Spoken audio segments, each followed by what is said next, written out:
Okay guys, now in this section we're going to go ahead and look at the disguise again. This time we're going to actually, first of all, we're going to talk a little bit about that thin contact with the drop shot on the forehand side this time. We've done the backhand now. We're going to go ahead and do the forehand. So again, the first thing that I would advocate is just getting an idea of this really thin contact and getting a feel for that. So go ahead and just start, feed yourself a ball on the wall here. And the key thing is just very thin contact. That's all I'm trying to accomplish here. Notice how thin my contact is, okay, through, and that ball is literally coming down when it hits that wall, and that's what I want.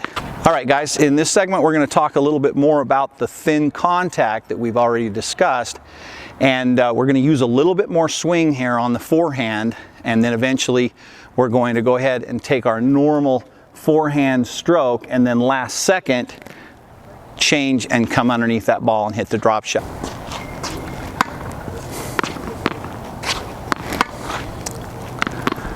Okay, so you can see here, very thin contact, a little bit more swing. Notice that I'm using a little bit more swing. You want to practice that so that you've got a little more swing. Notice I'm taking actually a pretty decent swing and then just cutting underneath the ball, and that's what I want. Now that we've done that, let's take a look at what it looks like to have my full turn, everything looks just like I'm going to hit my big forehand, right? Last second, I'm going to actually cut underneath that ball and hit the drop shot. Now there's a couple of different ways to do this. If I still have my left hand on the racket, so if I've taken my racket back, my normal forehand preparation, right?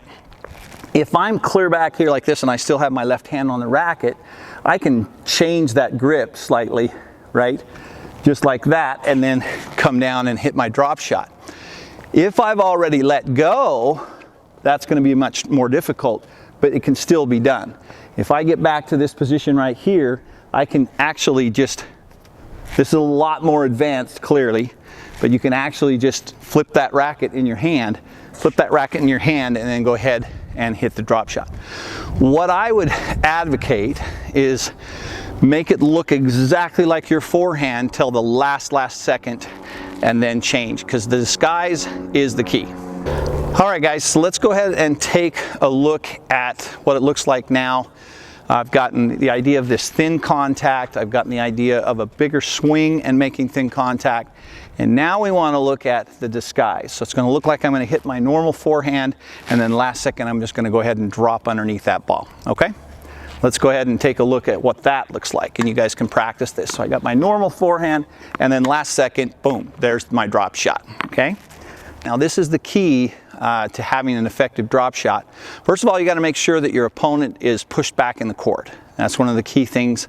It's going to be much more effective if you've already pushed your opponent back. But the other key is disguise.